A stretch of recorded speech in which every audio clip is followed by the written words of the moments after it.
Educational research में आप सभी का स्वागत है। आज हम क्लास 12 पॉलिटिकल साइंस टर्म 2 के महत्वपूर्ण प्रश्नों के बारे में जानकारी प्राप्त करेंगे, जो हमारे फाइनल एग्जाम के लिए बहुत ही महत्वपूर्ण होगा। तो क्वेश्चन नंबर 1 कह रहा है, जय जवान जय किसान का नारा किसने दिया?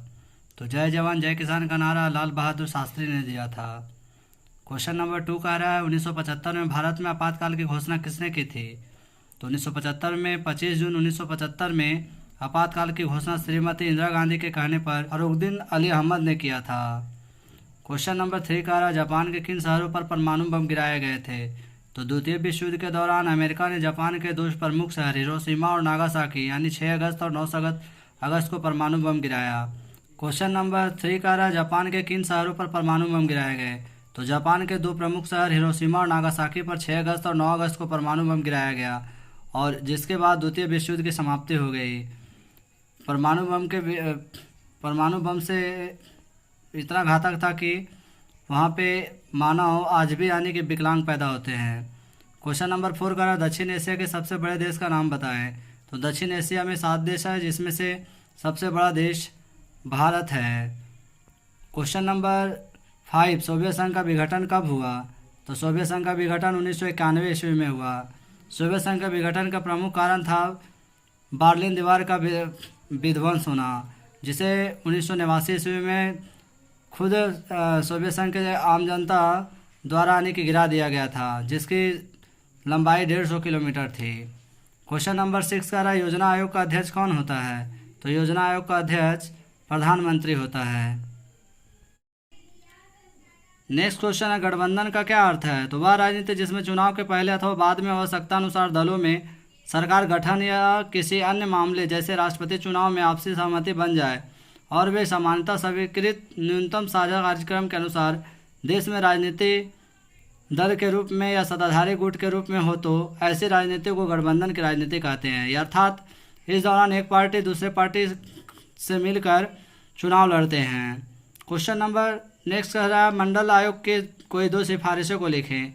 तो मंडल आयोग की स्थापना 1978 ईस्वी में की गई थी। इसके प्रमुख सिफारिशें निम्न थी।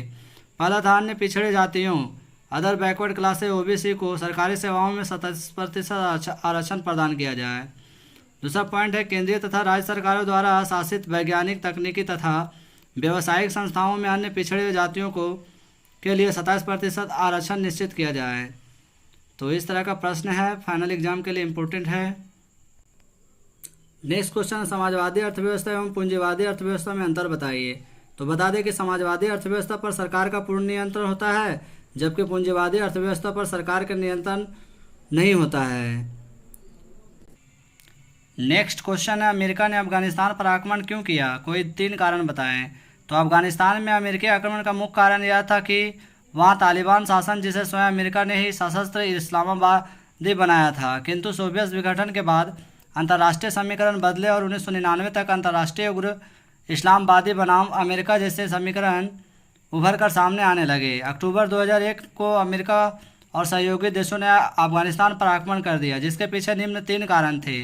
पहला कारण था कि अमेरिका कट्टर आतंकवादी ओसामा बिन लादेन की खोज कर रहे थे और उसे पता चला कि लादेन के अफगानिस्तान में होने की संभावना थी, इसलिए अमेरिका ने अफगानिस्तान पर हमला किया। दूसरा पॉइंट है, अमेरिका मानता था कि लादेन को सुरक्षित आश्रय व आतंकवाद पर शिक्षण राष्ट्रीय सुरक्षा व विदेशी नीति को चुनौती दे दी है।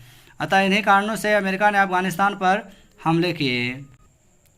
नेक्स्ट क्वेश्चन है, पूंजीवादी गुट का नेतृत्व कौन सा देश कर रहा था? तो पूंजीवादी गुट का नेतृत्व अमेरिका कर रहा था, जबकि साम्यवादी गुट का नेतृत्व सोवियत संघ कर रहा था। क्वेश्चन नंबर नेक्स्ट है, संपूर्ण क्रांति आंदोलन के साथ किस नेता का नाम जुड़ा था? तो संपूर्ण क्रांति के साथ लोकनायक जयप्रकाश नारायण का नाम जुड़ा था। नेक्स्ट क्वेश्चन है, सोवियत संघ का विघटन कब हुआ? तो सोवियत संघ का विघटन 1991 में हुआ। क्वेश्चन नेक्स्ट है, संयुक्त राष्ट्र संघ के वर्तमान महासचिव कौन है? तो वर्तमान में संयुक्त राष्ट्र के महासचिव बान की मून है। नेक्स्ट क्वेश्चन है, व्यापक परमाणु परीक्षण प्रतिबंध संधि कब हुई? तो यह संधि 1996 ईस्वी में हुई। नेक्स्ट है, 5वीं लोकसभा निर्वाचन के समय गरीबी हटाओ का नारा किसने दिया? तो यह नारा श्रीमती इंदिरा गांधी ने दिया। श्रीमती इंदिरा गांधी जवाहरलाल नेहरू की पुत्री है और ये जवाहरलाल नेहरू 1964 ईस्वी में मरने के बाद सामने आई। नेक्स्ट क्वेश्चन है, ग्लासनोस्ट से आप क्या समझते हैं? तो ग्लासनोस्ट पेत्रेशोइका, जिसका अर्थ होता है खुलापन। लोगों को राजनीतिक व आर्थिक विषयों के बारे में जानकारी तभी दी जा सकती है जब उन्हें उन विषयों के बारे में विचार अभिव्यक्त करने का अधिकार तथा स्वतंत्रता प्राप्त हो। तो ग्लासनोस्ट शब्द सोवियत संघ के यानी कि अंतिम राष्ट्रपति मिखाइल गोर्बाचोव के द्वारा दिया गया था। वो सोवियत संघ में स्वतंत्र रूप से सुधार करना चाह रहे थे, लेकिन वह सुधार करने में असफल रहा। सार्क के सिद्धांतों की चर्चा करें। सार्क संगठन अपना कार्य संचालन कुछ सिद्धांतों के आधार पर कर सकता है। वे सिद्धांत निम्नलिखित है। सार्क द्वारा क्षेत्रीय सहयोग की प्राप्ति सदस्य राज्यों की प्रभुसत्ता, समानता, प्रादेशिक अखंडता, राजनीतिक स्वतंत्रता के आधार पर होगी। दूसरा पॉइंट है, सार्क संगठन के सदस्य अन्य राष्ट्रों के आंतरिक मामलों में हस्तक्षेप नहीं करेंगे। तीसरा पॉइंट है, क्षेत्रीय सहयोग द्विपक्षीय तथा बहुपक्षीय सहयोग का स्थान न लेकर उनके अतिरिक्त सहयोग प्राप्त करने वाला तत्व होगा। इस तरह से सार्क यानी कि कहने का मतलब है, इसके प्रमुख सिद्धांत है जो एक दूसरे देश पर आक्रमण भी ना करना, एक दूसरे देश के साथ अच्छा व्यवहार करना और एक दूसरे के साथ एक दूसरे देश को सहयोग करना, ये सार्क का प्रमुख सिद्धांत था। नेक्स्ट क्वेश्चन है, राज्य पुनर्गठन अधिनियम 1956 के लागू होने के बाद नए राज्यों के निर्माण पर नोट लिखे। तो राज्य पुनर्गठन अधिनियम 1956 के बाद नए राज्यों का निर्माण मुख्य रूप से भाषाई आधार पर किया गया। 16 राज्यों तथा 6 संघीय क्षेत्रों की व्यवस्था की गई, परंतु राज्यों के सीमाओं में परिवर्तन और नए राज्यों का निर्माण इसके बाद ही हुआ। और आज भारत में 28 राज्य और 6 संघीय क्षेत्र है। तो 1960 में भाषा के आधार पर बम्बई राज्य का विभाजन करके 2 राज्य महाराष्ट्र और गुजरात बनाए गए। नेक्स्ट 1963 में उत्तर पूर्व में नागालैंड नामक अलग राज्य बनाया गया। 1966 में पंजाब का विभाजन कर पंजाब और हरियाणा 2 राज्य बनाए गए।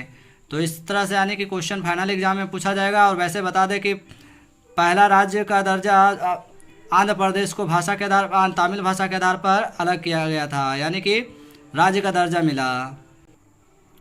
नेक्स्ट क्वेश्चन है, शॉक थेरेपी क्या थी? क्या साम्यवाद से पूंजीवाद की तरफ संक्रमण के लिए यह तरीका उचित था? तो बता दें कि शॉक थेरेपी का शाब्दिक अर्थ होता है चोट पहुंचाकर उपचार करना। तो सोवियत संघ के विघटन के बाद सोवियत संघ के विभिन्न राष्ट्रों ने साम्यवादी विचारधारा को छोड़कर लोकतांत्रिक समाजवाद व पूंजीवाद व्यवस्था को अपनाना चाहा। रूस व मध्य एशिया के गणराज्यों ने पूर्वी यूरोप के पूंजीवादी मॉडल को अपनाया। अंतर्राष्ट्रीय मुद्रा कोष IMF व विश्व बैंक द्वारा निर्देशित इस मॉडल को शॉक थेरेपी कहा गया। इसका अर्थ है पहले चोट पहुंचाओ और बाद में इसका इलाज करो। शॉक थेरेपी के तहत में 1500 बैंक दिवालिया हो गए थे और सोवियत संघ की अर्थव्यवस्था पूरी तरह से लड़खड़ा गई थी। ये भी फाइनल एग्जाम के लिए बहुत ही महत्वपूर्ण है। नेक्स्ट क्वेश्चन है, बांग्लादेश को स्वतंत्रता कब मिली? तो बांग्लादेश को 1971 ईस्वी में स्वतंत्रता मिली। बांग्लादेश को स्वतंत्रता के कारण यानी कि पूर्वी पाकिस्तान पश्चिमी पाकिस्तान में संघर्ष हो गया था। पूर्वी पाकिस्तान किसी तरह जान बचाकर भारत आए और भारत मानवता के नाते पूर्वी पाकिस्तान को शरण दे दिया, जिसके कारण पश्चिमी पाकिस्तान के लोग भारत के हवाई अड्डों पर हमला कर दिए, जिसका मुंह तोड़ भारत ने जवाब दिया और इस तरह से 1971 ईस्वी में पूर्वी पाकिस्तान अलग होकर एक स्वतंत्र बांग्लादेश के रूप में सामने आया। नेक्स्ट क्वेश्चन है, संयुक्त राष्ट्र संघ के किन सदस्यों के पास निषेधाधिकार वीटो का अधिकार है? तो बता दें कि संयुक्त राष्ट्र संघ के 5 अस्थायी सदस्यों के पास निषेधाधिकार वीटो है। अमेरिका, रूस, ब्रिटेन, फ्रांस तथा चीन, इन 5 देशों को यह अधिकार प्राप्त है। इसके बिना कोई भी कार्य नहीं की जा सकती है। क्वेश्चन नंबर नेक्स्ट है, सुरक्षा परिषद में कितनी बार वीटो का प्रयोग किया गया है? तो 252 बार प्रयोग किया गया है। नेक्स्ट क्वेश्चन है, वह किस वर्ष इंदिरा गांधी ने सोवियत संघ के साथ 20 वर्ष के लिए शांति, मित्रता और सहयोग पर संधि हस्ताक्षर किए थे? तो अगस्त 1971 ईस्वी में। नेक्स्ट है, केंद्र में पहली मिली-जुली सरकार कब बनी? तो यह बनी थी 1977 ईस्वी में। नेक्स्ट है, भारत में नारी आंदोलन की एक मुख्य विशेषता बताएं। तो नारी आंदोलन गैर राजनीतिक आंदोलन है। नेक्स्ट क्वेश्चन है, क्यूबा मिसाइल संकट, ये भी इंपॉर्टेंट है। तो क्यूबा मिसाइल संकट बता दें कि क्यूबा अमेरिका के द्वीप से लगा हुआ एक छोटा सा द्वीपीय देश है। क्यूबा का संबंध सोवियत संघ से था। सोवियत संघ सभी प्रकार के सुख सुविधाएं और जान माल देते थे, लेकिन 1962 ईस्वी में सोवियत संघ के नेता निकिता क्रुश्चेव ने वहां पे परमाणु बम तैनात कर दिया था, जिसकी भनक अमेरिका को 3 सप्ताह बाद लगी, जिससे अमेरिका पूरी तरह से यानी कि दहल गया। और अमेरिका के राष्ट्रपति क्यूबा से परमाणु मिसाइल को हटाने के लिए कहा तो सोवियत संघ के नेता ने मना कर दिया। तब वह सोवियत संघ के जंगी बेड़ों यानी कि व्यापारिक जो जहाज़ें थे उसे रोक दिया। इसके बाद सोवियत संघ के नेता ने क्यूबा से अपना मिसाइल को हटा लिया। इस घटना को क्यूबा मिसाइल संकट के नाम से जाना जाता है। नेक्स्ट है, संयुक्त राष्ट्र संघ के अंगों के नाम लिखें। तो तो संयुक्त राष्ट्र संघ के अंग के प्रमुख नाम: महासभा, सुरक्षा परिषद, आर्थिक व सामाजिक परिषद, न्याय परिषद, सचिवालय। किसने कांग्रेस को छात्र संगठन का नाम दिया? तो पामार ने कांग्रेस को छात्र संगठन का नाम दिया था। हरित क्रांति से किसानों पर क्या प्रभाव पड़ा? तो हरित क्रांति के कारण किसानों की सामाजिक और आर्थिक स्थिति में बदलाव आया। विभिन्न राजनीतिक दल अब किसानों को साथ लेकर चलते हैं और किसान इस प्रकार राजनीति में सक्रिय भूमिका निभा रहे हैं। हरित क्रांति, जिसमें HY भी बीज का प्रयोग किया गया था, यह हरियाणा और पंजाब में अधिक सफल रहा। हरित क्रांति के जनक एस स्वामीनाथन थे और 1960 से 70 के दशक में गेहूं और चावल में दोगुना वृद्धि हुआ था। नेक्स्ट, सोवियत विभाजन का भारत पर पड़े 3 प्रभाव का वर्णन करें। तो शीत युद्ध की समाप्ति हुई और भारत निश्चित होकर अपने सामाजिक आर्थिक विकास के प्रयत्नों को गति प्रदान कर सका। तो इस तरह का क्वेश्चन है जो एग्जाम के लिए इम्पोर्टेंट है। नेक्स्ट है, शिमला समझौता का वर्णन करें। तो 1971 में पाकिस्तान के पूर्वी एवं पश्चिमी क्षेत्र में असंतोष व्याप्त था और पूर्वी क्षेत्र को बांग्लादेश बनाने का संघर्ष चल रहा था। उसी समय पाकिस्तान ने भारतीय नौ हवाई अड्डों पर हमला कर दिया, जिसके जवाब में भारतीय सेना ने बांग्लादेश की स्वतंत्रता में मदद की। इस युद्ध में भारत द्वारा पश्चिमी पाकिस्तान की सीमाओं पर स्वैच्छिक युद्ध विराम हुआ। पूर्वी पाकिस्तान में नियाजी का आत्मसमर्पण हुआ। अंततः बांग्लादेश अस्तित्व में आया। शिमला समझौता 3 जुलाई 1972 को एक समझौता हुआ, जिसे शिमला समझौता के नाम से जाना गया। इसके तहत में दोनों देश अपने मतभेद शांतिपूर्ण तरीके से हल करेंगे। दोनों देश आपसी द्विपक्षीय संबंधों को बढ़ाने हेतु सड़क, डाक तार, वायु, समुद्री तथा स्थल संबंध बनाएंगे। तो इस तरह का फाइनल एग्जाम के लिए ये भी महत्वपूर्ण है, इसको अच्छे से करके जाइएगा। नेक्स्ट है, यूरोपीय संघ एक प्रभावशाली संगठन है, इसके प्रभावशाली होने के कारण का वर्णन करें। तो इसको भी आप लोग अच्छे से देख के जाइएगा, ये भी फाइनल एग्जाम के लिए बहुत ही महत्वपूर्ण है। नेक्स्ट है, गठबंधन क्या है। तो गठबंधन, अब इससे पहले हम बताए थे कि 2 या इससे अधिक राजनीतिक दलों द्वारा समान विचारधाराओं के आधार पर सरकार बनाई जाती है, इसे गठबंधन सरकार कहते हैं। मानवाधिकार कितने प्रकार के होते हैं? देखिए इस तरह का दिया गया क्वेश्चन। सार्क के प्रमुख कितने देश हैं? तो यहाँ पे देखिए सार्क के प्रमुख 6 देश है: भारत, पाकिस्तान, बांग्लादेश, श्रीलंका, मालदीव और अफगानिस्तान। कंप्यूटर युद्ध क्या है? तो कंप्यूटर युद्ध का उस साइबर युद्ध से है जिसमें अपराधी दूसरे कंप्यूटरों के फाइलों को या तो करप्ट कर देते हैं या चोरी कर लेते हैं। नेक्स्ट यहाँ पे पूछा जा रहा है, सोवियत संघ का अंतिम राष्ट्रपति कौन था? तो मिखाइल गोर्बाचोव, जिसने सोवियत संघ में सुधार के लिए बाध्य थे। शीत युद्ध से आप क्या समझते हैं? 2 या 2 से अधिक देशों के बीच लड़े गए युद्ध को, जिसमें कागजी मुद्दे का प्रयोग किया गया था, हथियार वगैरह का प्रयोग नहीं किया गया, उसे शीत युद्ध कहते हैं। यह युद्ध सोवियत संघ और संयुक्त राज्य अमेरिका के बीच में लड़ा गया। नेक्स्ट है, गुटनिरपेक्षता का अर्थ क्या है? तो गुटनिरपेक्षता का शाब्दिक अर्थ है किसी भी गुट में शामिल ना होना, यानी तटस्थ रहना। भूमंडलीकरण, तो भूमंडलीकरण के तहत में यानी वैश्वीकरण, विश्व में बहुत तेज़ी से सभी क्षेत्र में सुधार होना यानी वृद्धि होना। नेक्स्ट वीटो शक्ति क्या है? तो अभी हम बताए थे कि वीटो सुरक्षा परिषद संयुक्त राष्ट्र संघ की कार्यपालिका है, जिसमें 15 सदस्य होते हैं, जिसमें 5 अस्थायी सदस्य और 10 अस्थायी सदस्य होते हैं। नेक्स्ट क्वेश्चन है, एक ध्रुवीयता से आप क्या समझते हैं? तो एक ध्रुवीयता, जब विश्व राजनीति के मंच पर एक महाशक्ति का सत्ता कायम हो जाता है तो उसे एक ध्रुवीयता कहते हैं। और शीत युद्ध की समाप्ति के बाद पूरे विश्व में एकमात्र महाशक्ति संयुक्त राज्य अमेरिका का वर्चस्व कायम हो गया, जिसे एक ध्रुवीयता के नाम से जाना जाता है। नेक्स्ट है, कश्मीर की समस्या क्या है?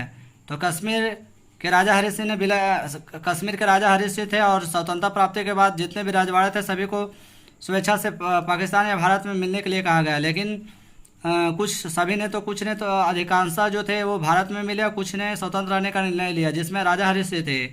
लेकिन पाकिस्तान उस पर हमला कर दिए। हमला करने के बाद राजा हरि सिंह किसी तरह जान बचाकर भारत आए, भारत में शरण मांगे। शरण मांगने से पहले भारत ने प्रस्ताव रखा कि आप कश्मीर को भारत में विलय करना होगा। विलय पत्र पर हस्ताक्षर कर दिए, जिसके बाद भारत ने पाकिस्तान का मुंहतोड़ जवाब दिया और इस तरह से कश्मीर भारत का अंग बन गया, लेकिन एक बहुत बड़ा हिस्सा पाकिस्तान के कब्जे में चला गया।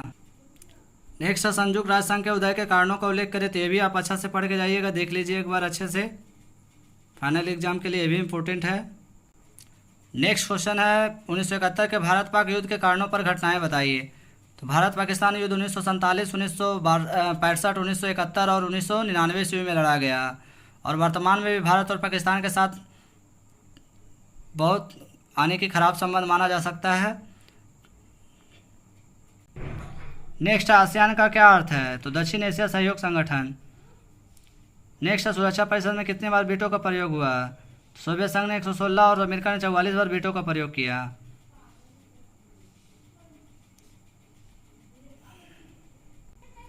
नेक्स्ट है वैश्वीकरण। तो ये भी बहुत इंपॉर्टेंट है फाइनल एग्जाम के लिए। वैश्वीकरण यानी विश्व में उद्योग धंधे कल कारखाने जनसंचार टेलीविज़न सभी क्षेत्र में तेज़ी से वृद्धि होना वैश्वीकरण की देन है। तो ये भी एग्जाम में आने की पूरी संभावना है, आप लोग अच्छे से करके जाइए। नेक्स्ट है पर्यावरण की सुरक्षा के लिए आप क्या सुझाव दे सकते हैं।